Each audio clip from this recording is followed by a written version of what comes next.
This is a marching band cart that Jeff put together with electrical conduit and maker pipe connectors. In this video, we're going to be talking about the different connectors that he used and just highlight some of the different techniques and whatnot in case you want to recreate this exact thing or in case you want to use the ideas and techniques for something else that you want to make. With that said, let's jump in. And like I said, this is a pretty simple project. Actually, Jeff said that in his post. We can see here that it's a very simple, plywood base here that he has some casters mounted to the bottom, just the standard flat plate mount casters just bolted there directly to the plywood.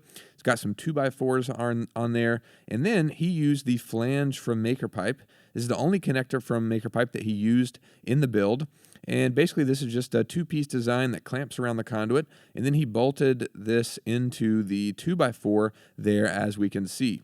And pretty simple. That's really the only connector he used from MakerPipe. And then the conduit that he used, like I said, is from off the shelf. You can get that in the electrical aisle, and you can cut that with a handheld pipe and tube cutter really simply. And it looks like he used some of the black shrink wrap that we offer on the website.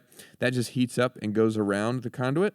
And you can use it to change the color from silver to a few different ones that we have available. You can also paint the conduit if that works better for you, but basically that's what he did, and he just added 8 of those stands sticking up, and that's because he said 8 players in the marching band have to change from a trombone to a baritone, and they needed a really efficient way to be able to switch instruments in the middle of their performance, which makes sense. So he built this cart, as we can see, and it looks like he added some 3D printed, kind of looks like the baffles that we looked at last week for the squirrels to keep them off of bird feeders, but it's not. This is made to hold the baritones, as we can see. They just slide down in there, and then they are resting on the cart, and then we can see here they've actually got a train mounted to the front of the cart here to kind of hide those things, which is really cool.